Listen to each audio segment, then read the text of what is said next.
Saya pernah dicium sama orang miskin yang akut, miskin betul. Itu tak ajarin, Anda ini lebih hebat ketimbang orang-orang kaya. Misalnya gini, misalnya ada komunitas rektor atau kiai besar. Saya ini kata orang banyak termasuk kiai besar. Mungkin kalau pinjam uang itu karena mau beli mobil, aksesoris mobil, karena kita kiai tok atau rektor atau orang-orang tok. Kalau sesama orang miskin itu pinjem-pinjemannya itu urusan beras, itu urusan nyawa. Keren mana? Menyelamatkan nyawa sama aksesoris mobil. Nyawa. Jadi pahala kamu pasti lebih besar itu. Itu senengnya jadi orang miskin terus keterusan sampai sekarang. Oh itu, ya coba kalau menteri sama menteri, rektor sama rektor, kira-kira pinjamannya apa Pak Arso? Kan kalau mau beli mobil atau mau umroh VIP, pokoknya yang keren-keren. Kalau orang miskin pinjam karena apa? Makan kan, beras kan. Makanya kalau yang sedang miskin monggo lah, kalau ingin teruskan. Maksud saya Islam tuh seenak itu, Islam tuh segampang itu. Sudahlah yang sedang miskin ya keren. Karena sekali sosial itu urusannya apa? Nyawa.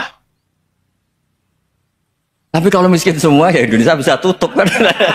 Ya sudah yang kaya-kaya itu saya mengatakan Indonesia karena bayar pajak yang menjadikan Indonesia berjalan. Tapi ya dipakai yang benar. Nah, begitu seterusnya. Ada kiai miskin cerita ke kita. Terus enak jenengan alim, terus punya santri banyak, bisa ngajar di mana-mana. Saya bilang, hebat kamu. Dia hidup di daerah tertinggal. Itu yang diajarkan kan hanya tauhid. Kan nggak mungkin desa tertinggal baca fikih perbandingan madhab. Kan nggak mungkin. Kalau angka-angka apa Fajar Pak Sadali kan nggak mungkin. Fikih perbandingan apa? Madhab. Menyorot madhab dunia. Kayak angka-angka itu kan nggak mungkin.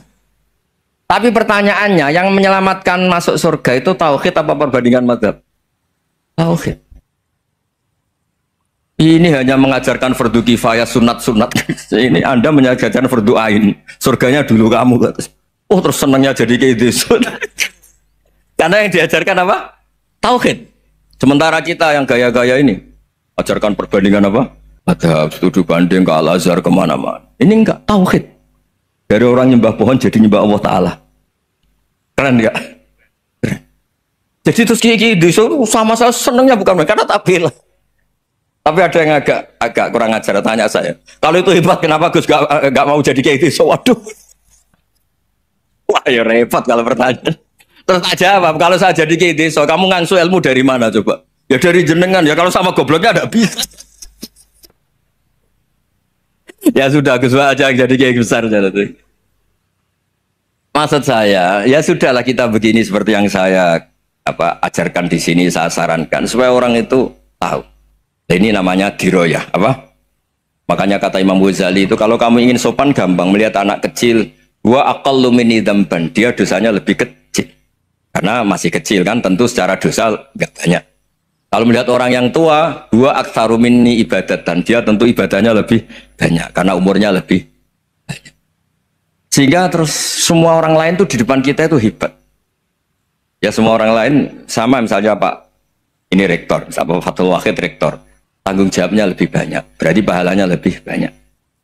Tapi sama, ketika melihat Nyon Sewu, melihat pegawainya yang secara lahir di bawahnya, ini tanggung jawabnya nggak banyak, pasti salahnya juga enggak. Itu yang diajarkan Rasulullah SAW, sehingga enak. Tapi kalau kita melihat orang lain selalu salahnya, itu pecundang. Allah saja tidak seperti itu kan, amal baik ya ada khairan, amal buruk ya ada saron, semuanya dilihat oleh Allah Subhanahu wa Ta'ala. Saya itu punya teman Gus, agak beling, agak seenaknya. Dulu miskin. Wah itu seenaknya betul. Kayak kenal Tuhan sudah. Tak tanya, kenapa kamu seenaknya? 1 bulan tuh labanya bisa 200 juta sampai 500, sampai 1 miliar. Saya itu Gus, setelah duha itu perkembangannya bagus. Duha, sholat duha itu. Saya pernah miskin kan kata apa? Ingkana rizki fisama apa? Wa ingkana qalilan ya kalau fisama fa'anzilhu, terus wa ingkana qalilan fakasirhu, kalau sedikit perbanyak. Ini trennya sudah benar semua. Nah, wa ingkana apa? Ya haroman fatahirhu, kalau haram yang kau sucikan. Makanya saya seenaknya kalau qalilan sudah fakasiru, paling trennya yang enggak benar juga fatahirhu kata Mas. Dia yakin kalau yang enggak benar-benar sudah disucikan Allah, karena yang lain-lain sudah Dari miskin sudah kaya, qalilan sudah fakasiru. Paling yang haroman juga sudah fatohiru gitu. Tak tanya. Lah kamu kok tahu? Polanya sudah ada Gus, karena sang kamu sembrono sama Tuhan kok begitu kan? Tapi apapun itu seneng saya. Seneng saya sering salah teh, makanya saya mohon yang sekarang miskin sedang miskin itu ya ndak usah nyesal banget. Kalau ingin kaya monggo lah, namanya orang juga ingin. Tapi Anda harus bangga.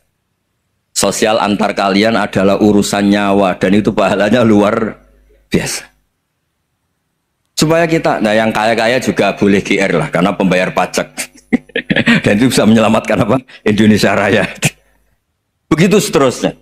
Itu yang diajarkan Nabi, antawadhu hatta la yabghiya ahadun ala ahadin. Kamu semua harus tawadhu sehingga antar kalian tidak saling tidak sopan, tidak saling liar, tidak saling mendolimi. Termasuk tadi sikap gak jelas tadi. Orang dolim yang sekarang dolim bisa saja tobat. Yang sekarang soleh bisa saja nanti. Semuanya tuh mungkin. Kita diajari ya muqallibal qulub tsabbit qalbi ala dini. Jadi keliru kalau kita dalam banyak harus tegas, gak mesti. Al halalu bayyinun wal haramu bayyinun. Tapi ada wa bainahuma umurun mustabihat. Ada yang wilayahnya itu abu-abu. Misalnya ada perempuan cantik, misalnya contoh paling gampang. Kalau kamu ajari secara serius, kamu bisa saja tergoda jadi fitnah. Jadi kalau orang soleh gak berani ngajarin, kemudian digunakan orang fasik, malah menjadi orang nakal, kita juga tanggung jawab. Kamu mau tegas gimana? Wilayahnya sama-sama mungkin. Wilayahnya sama-sama mungkin. Yang dekat pejabat mungkin terkontaminasi KKN. Tapi kalau pejabat gak dekati orang soleh, punya perilaku yang gak soleh, yang repot juga Indonesia kan? Nah hal-hal seperti itu kita tidak perlu ngambil sikap. Maksudnya nggak usah ngambil sikap, ya kita buktikan kalau milih satu madhab, kita buktikan semuanya lebih baik, semuanya lebih bermanfaat, semuanya lebih berperadaban. Karena nggak bisa dihindari wa bainahuma. Termasuk nyuwun sewu, saya mohon maaf sama mulai Pak Harso, Pak Lutfi sampai Pak Fathul Wahid. Saya ini termasuk kiai yang nggak suka dekat sama orang-orang top. Bukan karena hasud. Memang konstitusi kiai harus gitu, la tamuddanna ainaika. Kenal orang lebih tinggi itu kan resiko. Misalnya saya kiai desa, mungkin punya keri tua sudah seneng, punya kijang tua sudah seneng. Gara-gara kenal Pak Wahid naik Kempri, waduh kok saya kalah itu. Kenal orang itu kan resiko. Mungkin dosen-dosen sini kalau kenal saya di Rembang juga resiko. Di sini gak ada cium tangan, beliau saya dosen, wah gak enak jadi dosen. Jadi memang harus dibatasin. Sekiranya mungkin orang terus, karena latamud dan nanawa, ainaika ilah, kamu jangan sering melihat orang lain yang mungkin secara lahir dapat nikmat yang lebih tinggi timbang Anda. Kalau kamu nggak bisa ngelola hati Anda bisa hasut, Anda bisa dengki. Paling tidak Anda bisa ada syukur. Saya itu sering didolani pejabat. Juga sering melihat pejabat di TV-TV. Naik mobil aja ada yang naikkan. Bahkan kalau wudhu itu anduk aja ada yang bawa. Itu kalau yang nggak kuat, weh naik jadi pejabat. Ya makanya terus konstitusi kiai itu mengatur, sudahlah mata kamu itu kamu batasin. Jangan melihat sesuatu yang potensi ya, potensi menjadikan Anda tidak apa syukur. Jadi saya mohon, ini memang konstitusi saya sebagai kiai, jadi saya tapi di hati saya tetap akrab. Saya doakan semua untuk UI, untuk semua orang Indonesia kita doakan. Kita ingin semuanya tambah baik, tambah. Tadi katanya mau naik kelas ya. Kalau naik kelas dari rumah saya niatkan mari mengkaji diroyah. Diroyah itu melogikakan riwayat. Jadi misalnya kita sering dengar Rasulullah SAW sering ngendikan kalian masuk surga itu bukan hanya berdasar amal, tapi berdasar anugerah Allah Subhanahu wa Ta'ala. Oke, kita sepakat amal kita, perilaku kita, ibadah kita andaikan dikompensasi dengan nikmat yang Allah berikan tentu tidak seimbang. Untuk membayar itu saja sudah lunas. Jadi Anda semua tidak berhak masuk apa? Surga. Sehingga di beberapa riwayat dijelaskan ada orang yang 500 tahun ibadah, nggak pernah maksiat. Ditanya sama Allah, kamu masuk surga karena apa? Karena ibadah saya ya Allah. Ya sudah, surga kamu 500 tahun saja, karena ibadah kamu 500 tahun. Ini cerita umur-umur orang dulu.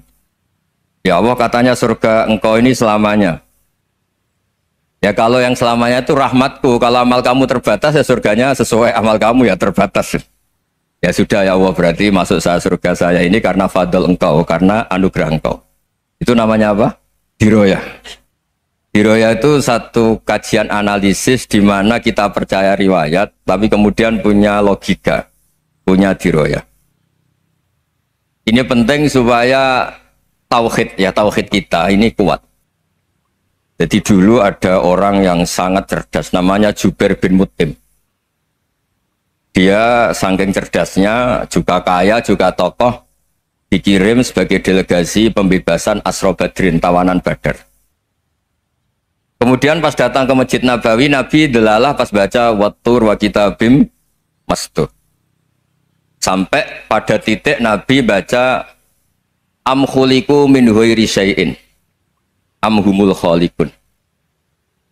Apakah penciptaan yang sedemikian canggih itu dimulai tanpa perwujudan, tanpa sesuatu yang real, yang maujud? Orang itu langsung bersimpuh, matur, ya Rasulullah saya Islam.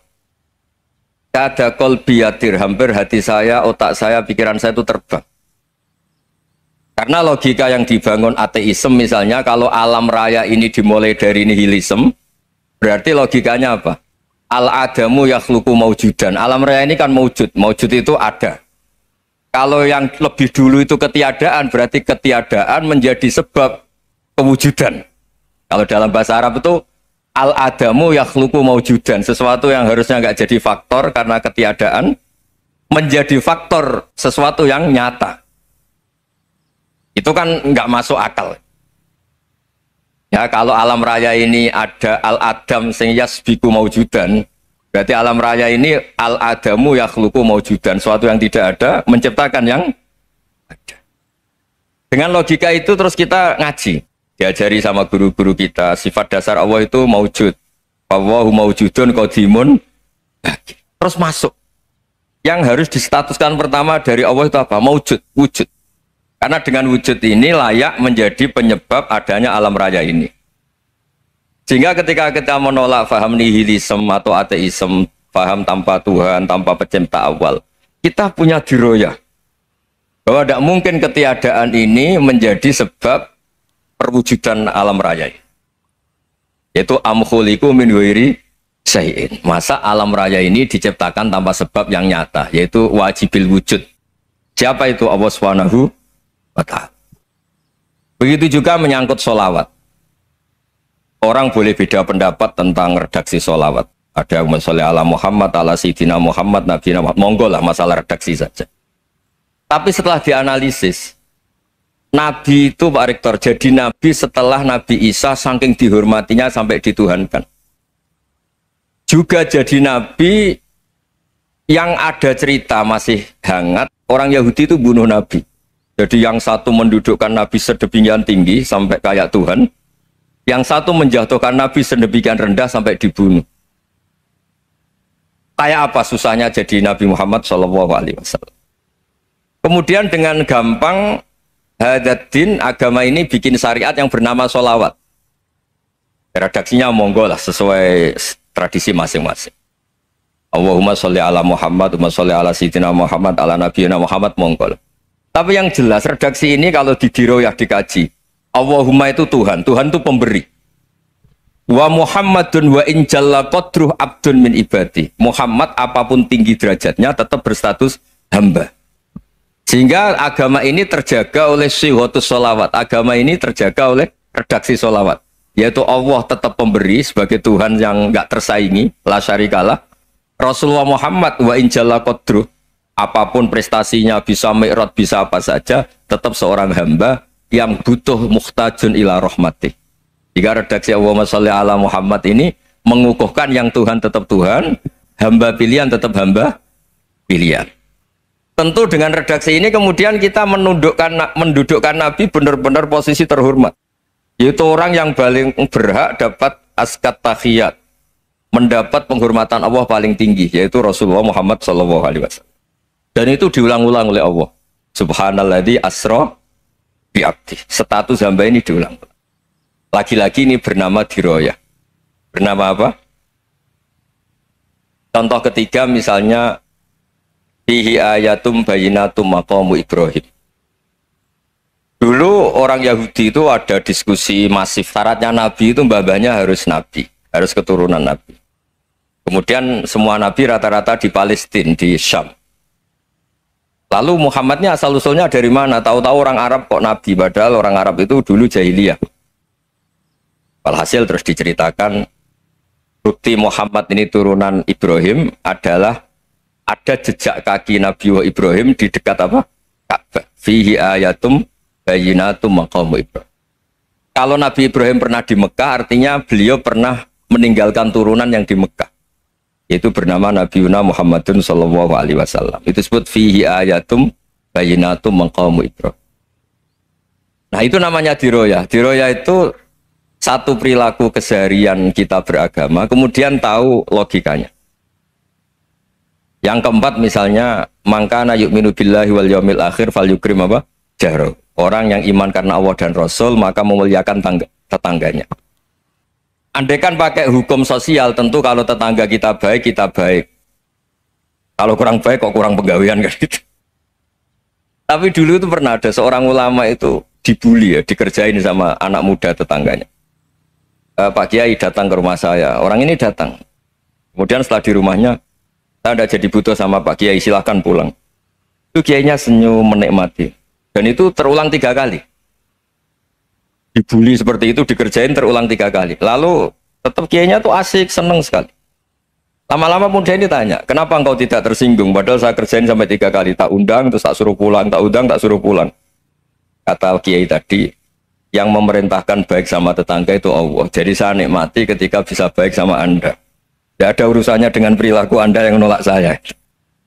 Nah itu terus kita tahu, memang motifnya kita baik sama tetangga karena iman sama Allah dan Rasul, bukan hukum kompensasi sosial.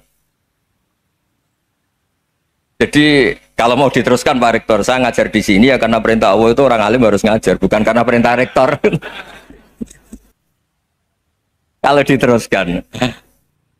Ya saya mohon juga gitu para dosen, para karyawan di sini kalau nggak khianat dengan UI itu karena takut sama Allah, jangan takut sama rektor. Kalau Anda baik juga karena Allah, jangan baik karena apa? Rektor. Bagaimanapun ya semua kita ini makhluk. Makhluk itu la yadurru wa la yanfa. Begitu juga melihat Indonesia. Melihat saya ini kan ikut di UI itu lama sekali, ikut sama Profesor Zeni, dari Profesor Zeni nulis tafsir. Mungkin Pak Hersoyo tahu banyak, dulu Pak Lutfi ya tahu banyak.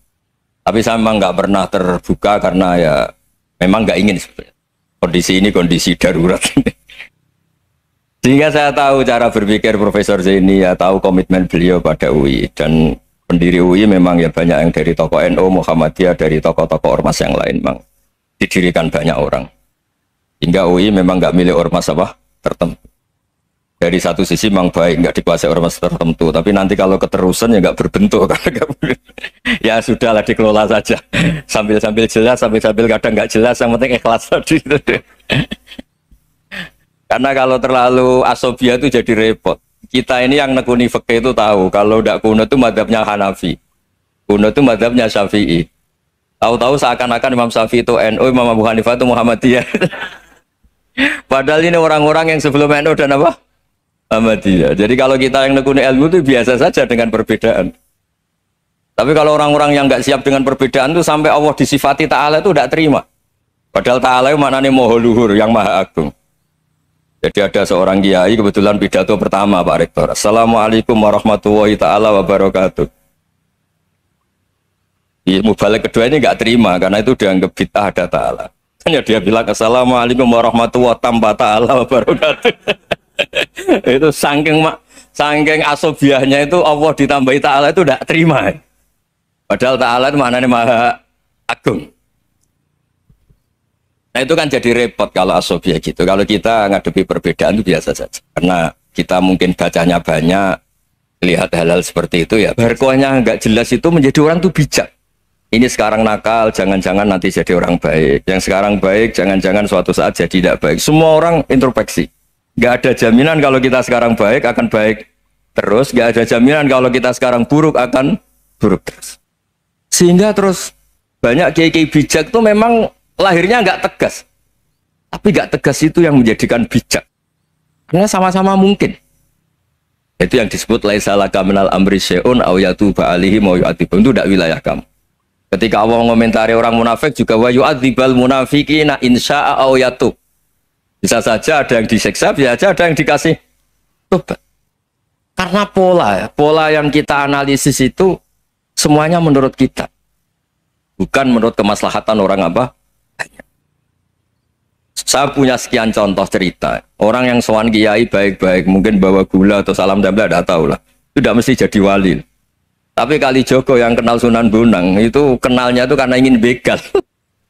malah jadi wali. Deh. Tapi tidak usah dicoba.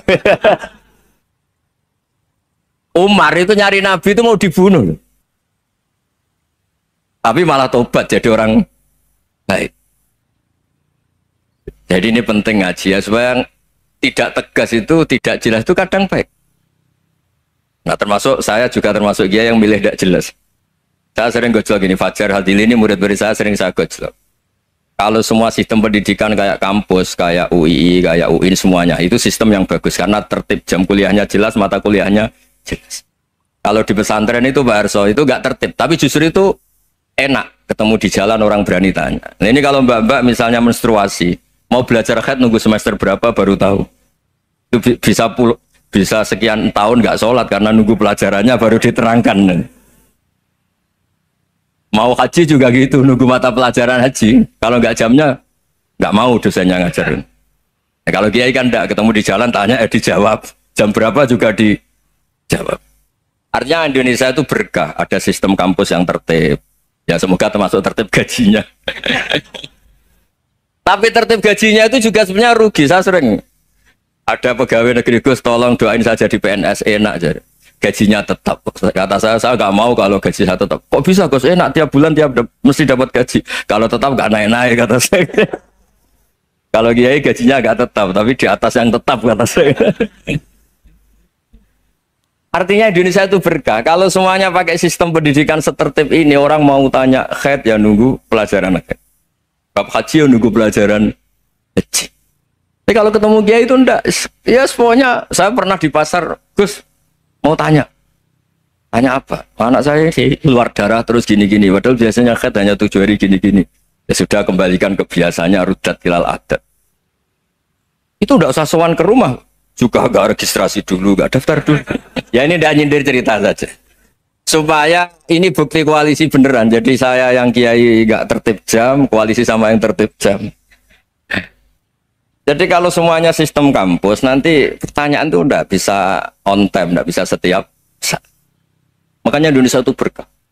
Kiai-kiai yang alim yang di jalan-jalan banyak. Juga kiai yang di kampus dokter-dokter fikih banyak. Yang nekuni ilmu umum ya banyak. Macam-macam. Itu masalah itu kalau saling mengadili itu baru masalah. Misalnya kiai ngeluh nggak enak jadi kiai tidak punya gaji tetap, yang dosen ngeluh nggak dicium tangannya. Karena memang unik Indonesia itu.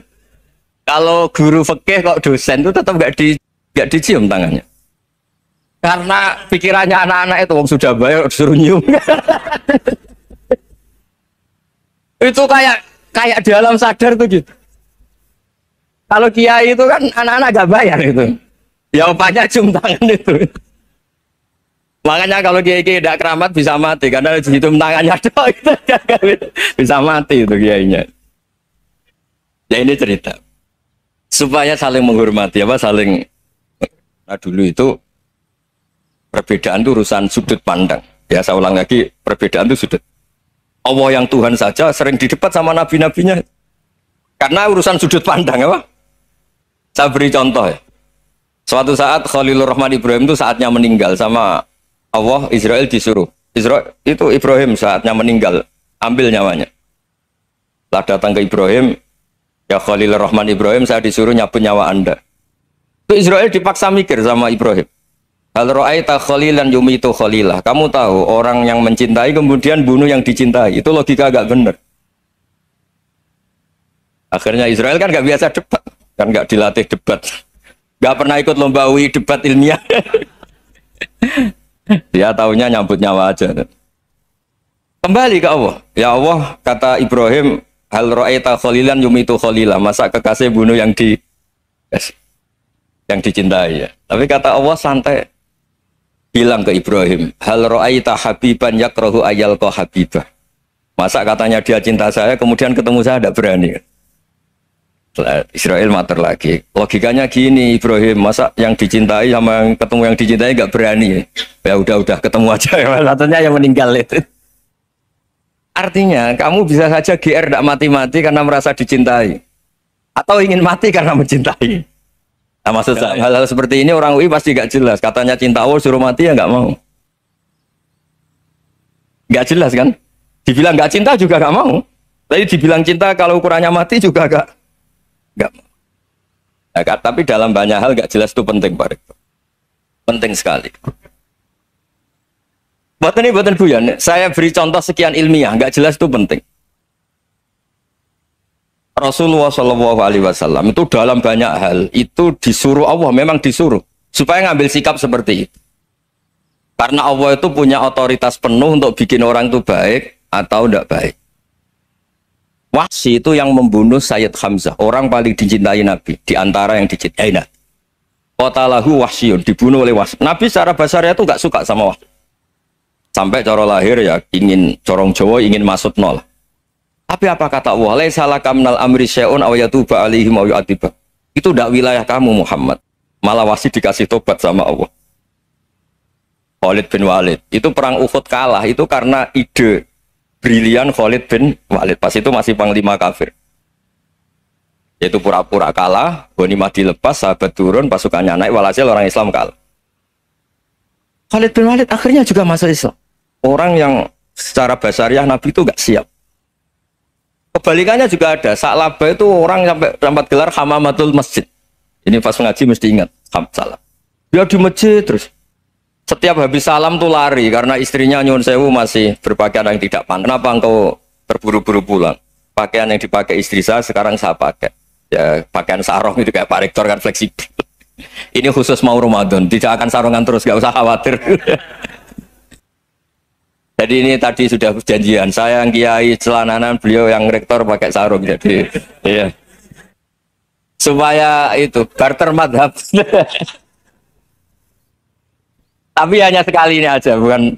Jadi jangan diharapkan ini jadi tontonan terus menerus. Dan ini barter madhab.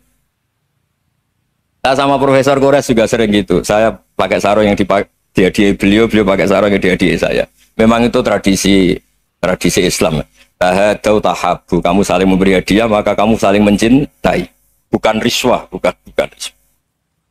Walhasil terus Sa'labah ini mbok saya didoakan Nabi supaya saya kaya, supaya tidak sering ganti-ganti pakaian seperti ini sama istri saya.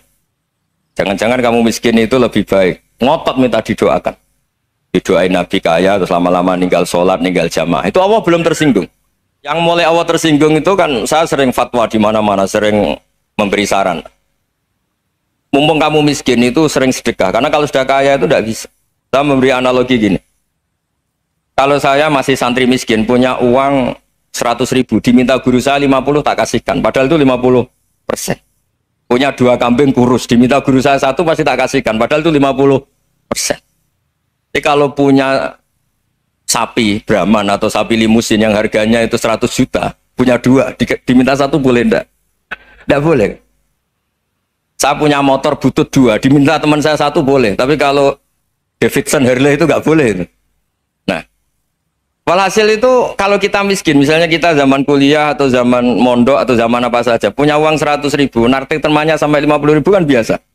Tapi setelah 1 miliar, berani nggak kamu kasihkan 500 juta? Sama-sama 50%. Enggak kan?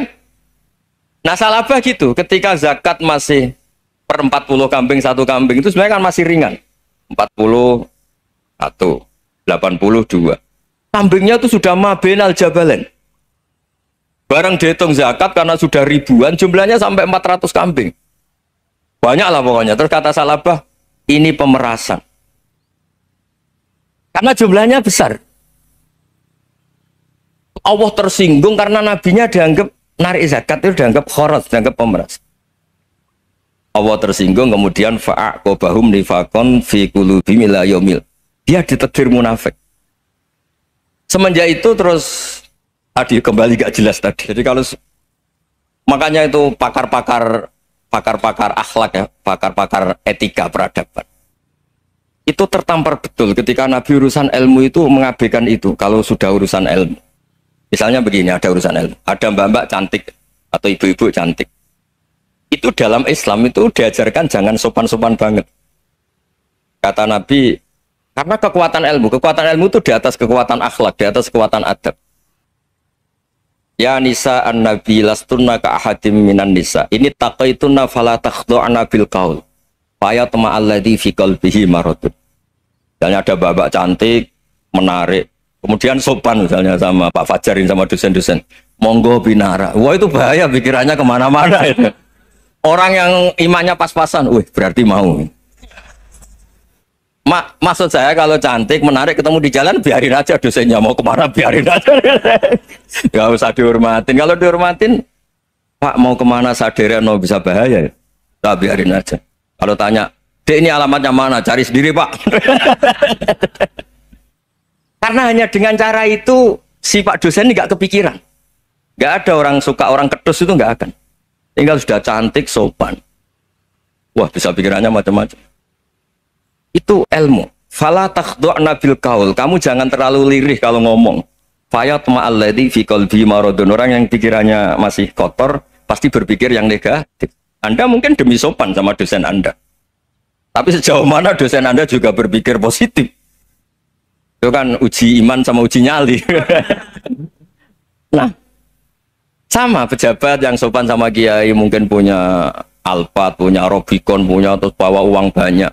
Terus sama kiai cium tangan hormat. Jangan-jangan kiainya yang pikirannya macam-macam. Ini berarti bisa jadi muhibbin potensial misalnya. Nah, saya ini termasuk kiai yang pengagum ilmu. Sehingga saya sama orang yang medit, yang kikir sama saya itu saya senangnya bukan main. Kenapa? Karena kalau orang medit itu gak berhak. Kalau orang lomo 1 juta minta surga, 2 juta ya minta apa? Surga. Gus salam template 200.000 aja kadang minta surga. Tapi kalau yang kikir-kikir ya sudah salaman tok sudah, gak minta apa-apa kan dia tahu diri, oh nggak bayar kok minta. Maksud saya Islam itu luas, dinikmati saja, Pak. Dinikmati saja. Nah itu diroya, maksudnya itu diroya. Diroya itu kamu tahu aturan Islam itu kamu harus yakin khairihi wa syarrihi minallah. Semua itu ujian, tapi kemudian dikaji. Makanya saya ini termasuk pengagum Imam Syafi'i. Imam Syafi'i itu dikasih tahu. Tadi orang yang di depan engkau cium tangan hormat tuh di luar ngomong-ngomong, ngata-ngatain Anda. Imam Syafi'i tertawa-tawa sewenang. Loh, ada ini dikata-katain di luar kok. Kok tidak kamu anggap munafik malah tertawa. Berarti saya wibawa, di depan saya nggak berani. Dianggap enteng saja. Dibilangin, sebagian orang kampung sini nggak suka sama engkau. Baguslah, tidak akan pinjam uang sama saya. Di mana-mana orang pinjam minta tolong itu karena seneng. Kalau benci kan enggak. Intinya dianggap enteng saja. Yang terjadi di dunia itu semuanya dianggap enteng saja. Man asa ilaika faqat atlakoka. Yang berburuk sama kamu itu membebaskan kamu. Coba kalau akrab, titip. Ya misalnya akrab sama Pak Fajar. Bilangkan ke Pak Rektor, sangkap tuh jadi guru tetap atau apa kan ribet. Kalau tidak cocok kan nggak minta apa-apa. Makanya hati-hati Pak Rektor sama yang akrab-akrab itu. Itu dulu saya juga nggak paham. Di antara wasiat Bapak yang sering diulang-ulang tuh itu. Nah, suatu saat kamu jadi kiai, ngelola orang nggak seneng tuh gampang. Sudah, situ orang lain. Tapi kalau ngelola orang nggak orang seneng tuh repot. Mintanya aneh-aneh. 100.000 aja minta surga. Hanya teman tenis saja minta naik jabatan. Intinya itu ya sudahlah dikelola. Yang seneng ya berkah, mungkin teman berjuang, teman diskusi. Yang nggak seneng ya berkah, karena ini tidak minta macam-macam, enggak. Nah itu namanya diroya. Diroya itu satu kajian keilmuan yang menjadikan kita ini nyaman dengan riwayat-riwayat, panduan-panduan dari Rasulullah Shallallahu Alaihi Wasallam kayak tadi. Kenapa sih tentang baik sama tetangga, baik sama tamu? Hitung-hitungannya itu mangkana yu'minu billahi wal yaumil. Ya, ngoten.